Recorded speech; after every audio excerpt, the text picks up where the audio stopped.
Bom dia, boa tarde ou boa noite. Nós estamos outra vez reunidos para mais uma reflexão da Palavra de Deus. E nessa oportunidade, eu convido você a meditar comigo num episódio que se encontra no Novo Testamento, no livro de Atos dos Apóstolos, no capítulo 27. E eu vou ler alguns versículos, porque o texto é um pouco longo.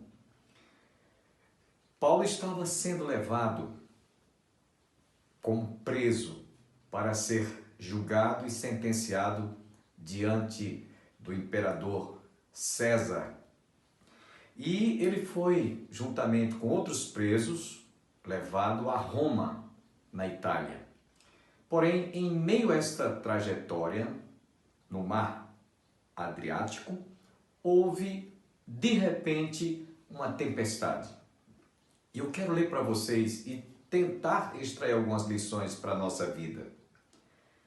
Depois de muito tempo, estou lendo o capítulo 27 de Atos, versos 9, eu vou ler alguns textos separados. Depois de muito tempo, tendo se tornado a navegação perigosa, e já passado o tempo do dia do jejum, admoestava-os Paulo, dizendo-lhes: Senhores, vejo que a viagem vai ser trabalhosa, com dano e muito prejuízo, não só da carga e do navio, mas também da nossa própria vida. Mas o centurião dava mais crédito ao piloto e ao mestre do navio do que ao que Paulo dizia. Verso 14.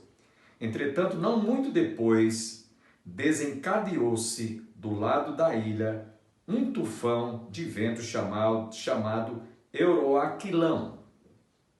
Verso 15. E sendo o navio arrastado com violência, sem poder resistir ao vento, cessamos a manobra e nos fomos deixando levar. Verso 18. Açoitados severamente pela tormenta, no dia seguinte, já aliviaram o navio. Verso 20. E não aparecendo havia já alguns dias nem sol e nem estrelas, caindo sobre nós grande tempestade. Dissipou-se afinal toda a esperança de salvamento. Verso 21. Havendo todos estado muito tempo sem comer, Paulo, pondo-se em pé no meio deles, disse: Senhores, na verdade era preciso terem me atendido e não partir de Creta para evitar este dano e perda.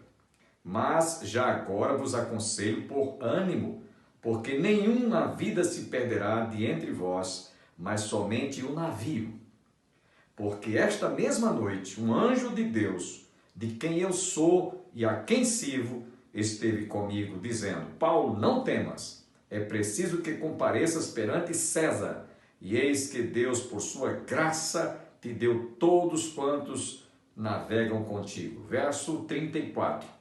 Eu vos rogo que comais, Paulo disse para todos, eu vos rogo que comais alguma coisa, porque disto depende a vossa segurança, pois nenhum de vós perderá nem mesmo um fio de cabelo.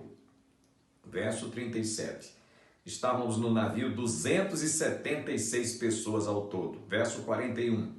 Quando, porém, num lugar onde duas correntes se encontravam, encalharam ali o navio, a proa encravou-se e ficou imóvel, mas a popa se abria pela violência do mar. Verso 42. O parecer dos soldados era que matassem os presos, para que nenhum deles nadando fugisse.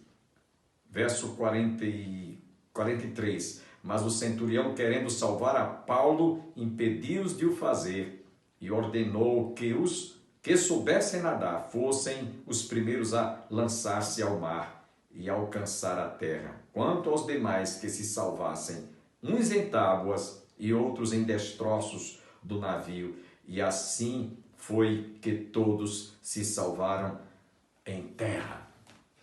Essa escritura, eu quero ser rápido nesta nossa reflexão, nos mostra que nós estamos navegando agora mesmo, à semelhança de Paulo, num mar agitado, e assim como veio aquele furacão Euroaquilão e o navio chegou até encravar, Paulo havia recomendado antes que eles iam enfrentar essa tempestade.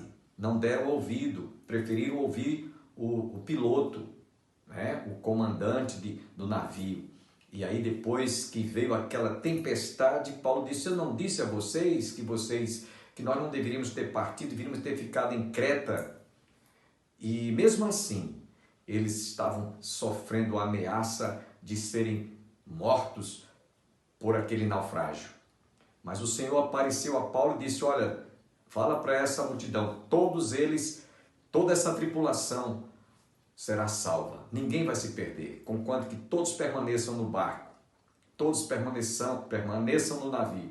E assim foi que eles passaram a ouvir e obedecer a recomendação de Paulo. Se alimentaram, porque já estavam passando muitos dias sem ter o que comer, e aí aqueles 276 presos, juntamente com toda a tripulação, foi salva, embora que houve um momento em que o navio se despedaçou, mas as vidas foram preservadas. Eu quero concluir esta live dizendo para você que está conosco que nós estamos vivendo um momento semelhante. Ventos fortes, tempestuosos. Estamos vivendo um momento de turbulência, em que muita gente está realmente perdendo emprego, empresas fechando, tudo se acabando como aquele navio. Mas lembremos-nos que o Senhor está presente para nos guardar, para nos livrar, para nos proteger, assim como guardou aqueles 276 entre presos e tripulantes. Por quê? Depois que eles ouviram a palavra de Paulo, do apóstolo Paulo, eles obedeceram. É importante você, meu irmão, meu amigo que está conosco nesta oportunidade, obedeçamos o que está aqui e o Senhor nos salvará. A palavra de Deus nos diz: todo aquele que invocar o nome do Senhor será salvo. Até a nossa próxima live.